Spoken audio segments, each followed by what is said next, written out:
Hello, my name's Ajay and you're watching The Defining Moment for Creating the Culture of Conscience.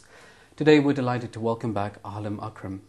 Ahlam is a journalist as well as being a regular TV pundit, and she's just recently returned from a conference in Belgium on European Jewish and Muslim dialogue. She joins us today to talk about peace initiatives between the Arab and Israeli worlds. Ahlam, thank you so much for joining us again on The Defining Moment. It's a pleasure. Thank you, Ajay. Thank you. Well, this topic, it's covering a very broad period of history and not just something in the recent past. So before we get into this topic of the peace initiatives between the Arab and Israeli worlds, can you give us a little bit of a background history?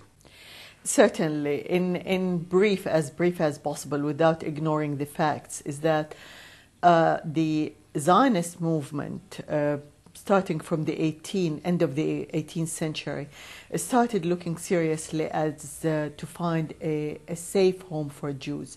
And the main reason was the anti-Semitism, which was against them all over, in Europe in particular.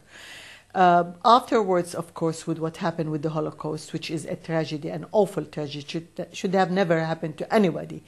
And the silence of the world about it until 6 million, the number is frightening, and it's a complete tragedy. Then, of course, that strengthened their call for a safe home for the Jewish people. There were proposals as to Uganda at the beginning, but then the Jewish people rejected the Ugandan proposal, the Ugandan idea, and they wanted something to be connected with spiritually. So it happened to be Palestine, where the Bible, where this, of course, they claim it's 2,000 years, it is theirs, it is ours, whoever. The question remained that they build their struggle or their establishment or whatever on the myth that it was a land without people. Of course, through the time and now, the reality is that there were people, they were living in peace, and in fact they had fantastic relationship with the Jewish people, in the minority Jewish people who were there. What happened after that was Israel was under the British mandate, and the British, as a help to the Jewish people, they encouraged and overlooked a huge number of immigrants coming to the land. In a way, they bought some lands. In another way, they took it by force, eventually until they took over. Of course, the Zionist movement have supported a lot of, call it massacre, call it whatever, but 750,000 Palestinian people have been expelled from their homes without any fault whatsoever of their own. And they left thinking that they're going to come back. At the time when, of course, the issue was taken to the United Nations, United Nations have issued a resolution 181, is dividing the land, two-state solution. At the time, unfortunately, the Arabs rejected that proposal. But again, Israel did not stick by those borders. It took an extra land. The Arabs have signed another treaty, kind of a truce treaty with Israel, thinking that in another few years, Israel is a small entity, and they're gonna conquer it, and the land is Arab, the land is Muslim, and all of this. What happened is that Israel expanded beyond those borders of 181. And it became a reality with time. But the only thing is that Israel internationally was recognized in the United Nations based on being a peace-loving nation and based on acceptance of the refugees. Israel never have accepted the return of the refugees. And the actions, unfortunately, which we are seeing today, does not really reflect the nature of the Jewish people, who are truly peace-loving, and they deserve peace. It's just as much as we deserve peace too, and security for both. But unfortunately, I think that the Israeli consecutive governments have divided, went different way than really looking at peace with the neighbors. This is in a very brief nutshell. Again, just for clarification, when did Israel go from being, let's just say, a land, a community of Jewish people living happily alongside the Palestinians, to being actually a state of Israel. When did that actually happen?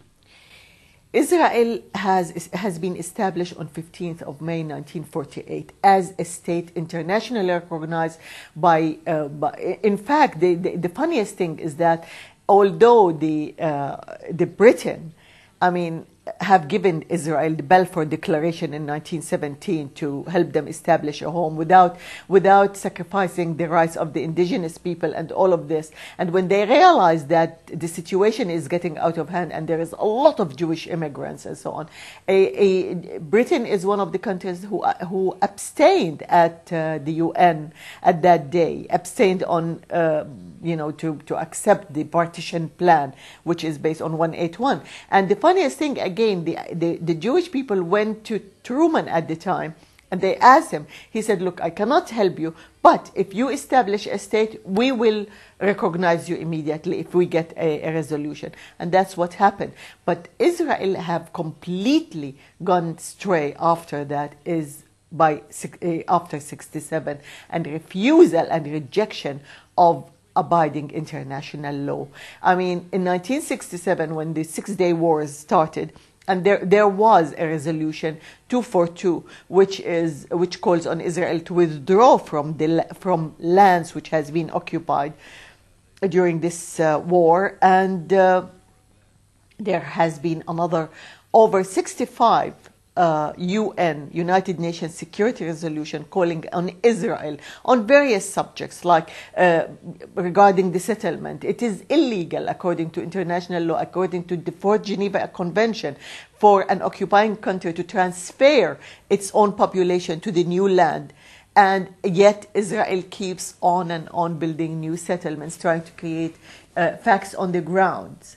So Israel from 67 have really avoided and have gone so far away from its first declaration of independence. In the Israeli Declaration of Independence, it states clearly that the Israeli state is going to be based on democracy, equality, respect of others, everything. But yet Israel did not practice that even within that period. I can understand it's a new state, still is not feeling relaxed with its own existence, but there are about 20% of Palestinians who carries the Israeli national citizenship. Yet there is a form of discrimination and another against these people over there. I mean, the first time the Jewish people came together with Palestinians to live together in what is called Israel is 1973, when a Christian person have got a land in Jerusalem, in some part of Jerusalem, from a church, and he built the first village, which is called Neve Shalom, Wahat al-Salam, the Oasis for Peace, where families of Jews and Muslims, Palestinian Israelis, have been started living together and getting to know one another. Otherwise, between 48 and 73, there was a complete separation of the two communities. So until 1973, you could say that Oasis for Peace was the first ever initiative to bring about not just a dialogue, but a peaceful community between these two worlds. Yes, in 1973, but don't forget that the occupation started in 1967. 67, when Israel occupied the Palestinian territory, and ever since the situation has been going from bad to worse, because during the consecutive years, governments, Israel have changed its vision to peace. I mean, from a small country or a country that is really thriving for peace and wants to live in peace with its neighbor, to another form of peace that is denying the other, ignoring the other, denying all kind of rights for the other person who is on the land, and it is his own land. The occupation, the settlements, the taking the water. The unfortunate thing, these are practices makes us look and wonder. And this is where the message should reach the Jewish people outside, as well as the Israelis, that where is the peace you want? How do you define that peace? Is increasing settlement going to bring you peace and security? It cannot bring it. Now, Ahlam, the rest of the world has been looking on for now many decades, looking at these two neighbors, the Palestinians, and in particular the Jewish Israelis, and wondering, will they ever get together and finally sort it out and finally come to an agreement? Now, has there ever been a time in history where they came close, or as close as ever has been, to establishing a sense of a peaceful, not just a negotiation, but a reconciliation, and therefore taking the whole thing to a completely new level? Yes, that happened after the Clinton, after the Camp David. After Camp David, where Arafat walked out, or the negotiation did not go on, there was another meeting in Taba. In Taba, both people came so close of reaching an agreement. But the unfortunate thing is, at that time, Barak could not do it. Barak got cold feet, and he just walked out of it. And after that, the Israeli government collapsed, and Sharon came to power. So that was the defining moment, one of the defining, rare defining moment for both people to could have had peace. But the unfortunate thing, you need courageous people, you need courageous political leaders, to take such a step and explain to their people honestly and clearly that the way for peace requires concession, it requires sacrifices, require from us to get out of these pedestals of dream or illusion that it is all ours or nothing else. This illusion of we are the right people, this is our land, and again requires so many sacrifices. Unfortunately, that was the moment where we could have peace.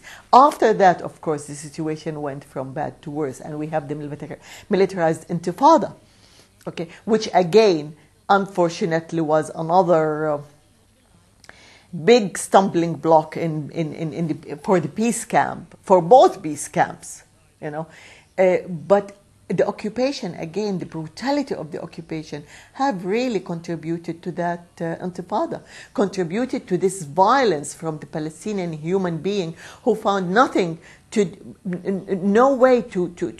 hope for the future, no way to deliver his message, but to blow himself up, which is an absolutely terrible thing to do. It's a tragic thing. Yes. It's a tragic thing and terrible. And not only this, the worst thing in the Intifada is that this Intifada has reached to the Israeli, went beyond the occupation borders. It went into Tel Aviv. Tel Aviv already we accepted we accepted the fact that there is an Israeli state. There are Jewish people. In fact, we started dehumanizing each other and realizing that the pain is one. The suffering is one, and we want to move forward. But the Intifada came along with the Israeli government actions, which again fueled the Intifada more and more until we reach the situation we are in today. Ahlam, you already mentioned that at the time of these meetings with Barak and Arafat, one of the qualities that was needed was courageous leadership. Now, what else can we learn from not necessarily the talks themselves, but the breakdown of those talks? What else could have been done, or what were the details that were missing that perhaps, if we came to that point again, let's say, hopefully some point soon, that situation arises again, what was it that could have been done, that wasn't done, that we can prepare ourselves this time to make sure that we can take that extra step? We have to accept the fact that, number one, it wasn't a land without people, that there were people, and these people should be recognized and acknowledged and come to a settlement. And what was that the sticking point for Barak? He just didn't want to acknowledge that Palestine was a land with people? Was that the sticking point? Look, the changes in the Arab-Israeli conflict goes so big, so wide. Barak at the time, they did reach, he just had cold feet as far as I know. Arafat at Camp David, yes, he walked out because, of course, you cannot expect any Palestinian person to sign on a settlement that completely deny the Palestinian refugees the rights, completely deny Jerusalem to be a state, a capital for the Palestinian, or or otherwise make it an international city. But you cannot expect so much concessions from one side, while the other side is just driven by this illusion of insecurity. You have 20 Arab states now are saying to Israel, we are willing to make peace with you, and we will guarantee your security. This is a historical moment for Israel and for the Jews all over the world to support it. The unfortunate thing that when it was first brought out, Sharon ignored it. He did not, he was in power and they completely ignored it. Now there are Israeli writers and intellectuals who are talking and saying that this is a historical moment. Let's sit down and then we can talk, because having peace with, first of all, the Palestinians are the core issue, but having peace with 20 Arab states together, that should be an excellent gesture of goodwill to secure Israel. So this is the time. Now, you've already mentioned these three issues, which I think are quite key: land, refugees, and Jerusalem.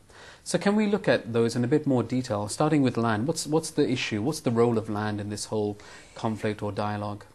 It is very important what was offered to the Palestinian in Camp David, and that's one of the reasons that the leadership at the time rejected it, was Cantonites.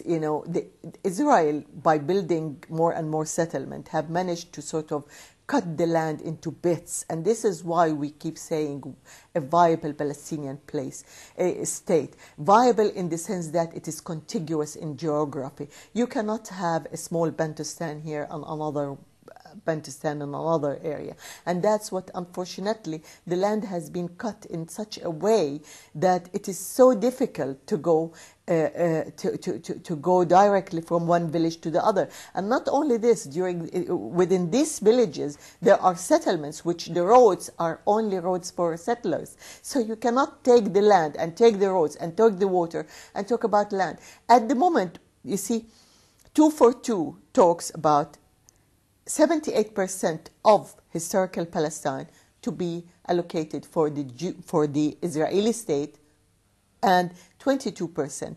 22% for the Palestinian. Accepting that is a lot of compromise. And don't forget, you have about 4.5 million refugees who, let's say about 2 million out of those are living still till this moment in refugee camps, denied their political rights, denied their civil rights, and living in their poverty. Absolutely poverty and very, very bad situation. It's not accepted in today's civilized world, So these people, there must be a solution for these people. There should be a solution and a choice of solution for the 4.5 million. It's not up to me to decide their choice. It is their choice. But their suffering and their right should be recognized. So this is where the land comes together with the right of the refugees. You cannot really separate them. Then you come to Jerusalem. Jerusalem, yes. Jerusalem, it's the heart of the whole Islamic world. And if the Western world, if Israel truly wants peace and truly wants reconciliation with the whole Muslim world, Jerusalem is the heart of that. You cannot just claim that it is the eternal Jewish capital forever and ever. I was going to say, because, as you said, it's the heart of the Arab world, but also the Christians would claim the same, and the Jewish people would claim the same. And the irony is that it's the one heart. Absolutely, it is. It is for everybody. This is why I can't understand. So it is the choice of Israel now. It is to decide whether you want peace with the Muslim world. You cannot claim that you want peace while you are still saying Jerusalem. Even if you make peace with the Arab world, you cannot overcome the other Muslim nations in this world, Malaysia, Pakistan, other I can't remember so many of Indonesia them. and so on, yeah. So we cannot do that. And the other thing is you cannot claim to be a democratic state, while you are discriminating within Israel as well as discriminating with other people who have a right. I mean, if you look at the facts now, which Israel is creating, what they are offering is less than 10% of the land. That cannot be. It's not suitable. It's not acceptable to the Palestinian. They are insisting on Jerusalem to be the eternal state. It cannot accept it. They are creating facts on the ground. They are the wall, the separation wall, or they call it the barrier, call it whatever. But I think any barrier between a human being is not a reconciliatory factor. On the contrary, it creates much more separation and much more hate, particularly when you have a very comfortable human being living on the land and taking the water, and on the other side you have a poor man just running to go around to his land, taking 4 hours instead of 10 minutes to get to his land on the other side of the wall. And the wall is operated by few gates. You cannot treat people like cattle. You cannot treat them this way, because the more you humiliate Palestinians, the more you make them grovel for peace, the more you are creating barriers for peace or walls for peace, and you will never have security. So when it comes to this issue of peace initiatives, would you say that the ball is in Israel's court? Yes, at the moment it is. It is up to Israel, the Israeli government at the moment, to decide that they want peace, not war. You have an initiative which puts on the table everything to discuss and to negotiate and to show a goodwill from both parties. And unfortunately, so far, I did not see any gesture of goodwill. But what will show goodwill at the moment is you have 600 checkpoints in a small land. Out of these 600 checkpoints, only 24 checkpoints are between Israel and Palestinian. The rest are within the Palestinian areas, to make the life of the Palestinian person much harder. 500 and 70 something checkpoints at random. They bring a checkpoint. That is not going to bring security. This is a good gesture. If Israel really wants, okay, maintain those 24, make them 50. Make them 50. But having 600 in a small piece of land, that is not a good gesture. Number, you have prisoners. Out of these, you have over 10,000 prisoners. Out of these, there are around 1,500 of children under the age of 15 and women. These are prisoners in Israel. Prisoners in Israeli jails. Absolutely. Some of them without a trial. Some of them without anything. Release some of these prisoners. This is how you show goodwill. This is how you make the Palestinian people again go and talk and say, let's release Shalit, Gilad Shalit. Gilad Shalit is one young Israeli soldier. He is not a civilian. He is a soldier. But yet, for the sake of peace, we need this kind of goodwill from both sides. But Israel being in power and being in a much more powerful position, normally we rely on the big one to be wiser, to be cleverer, to maneuver the game in a way that to bring reconciliation, to show a goodwill gesture, gestures that build trust, builds understanding, build something. But how could you, these are the gestures, release of prisoners, the route of the wall, change the route of the wall. The Palestinian, look, the West Bank carries most of the Palestinian water resources. At the moment, with the route of the wall, Israel have succeeded to take 53% of these Palestinian water resources. You know, the Palestinian person pays 4 times the price of water than the settler. The settler is having water for his swimming pool, for his life, and not only this, the settler consumes 4 times as much than the Palestinian. Where is the fairness? Where is the justice in this is Palestinian water resources. Not only this, now there is another very, very important and dangerous issue, which is environmental pollution. There are sewers coming from the Jewish settlements to what do you say? It's polluting Palestinian water and land. So it is settling in the land that is gonna pollute the crops for another God knows how long. This is not a humane gesture for peace. So I want the Jewish people to realize these things. As a person, I have no problem with the Jewish people. I have no problem with any other people. But the problem at the moment is a political problem where we need to have a solution for this conflict that is eating our lives, eating our hearts, and really make us waste lives. I mean, lives of loved ones. So we need to create this kind of awareness and talk beyond this my right or your right. What is best that is going to serve both people and bring durable peace for a long time, not just for now. Thank you. I mean, there's one particular word that we hear in the media a lot. I would call it a buzzword when it comes to what's going on in Palestine and in Israel, and that's the word occupation. What's actually meant by occupation? Occupation, it means that as a person, I have no right within my own country to move. Occupation means I cannot go and earn my bread and butter for my children from one village to the other. It means that I cannot, as a farmer, I cannot sell my crop and put bread on the table for my children. I lose the joy of life. I am so consumed with the hassle of every day, going through checkpoints, facing humiliation from young soldiers who are no more than 18, 19, standing there feeling authoritative, and they want to. They enjoy humiliating the people. You've experienced that yourself. Of course I did. Of course I did. As a woman, even with a British passport. I mean, I got my family there. I need to go and check on my family. A couple of years ago, I was denied to enter. I was 15 minutes away from my home.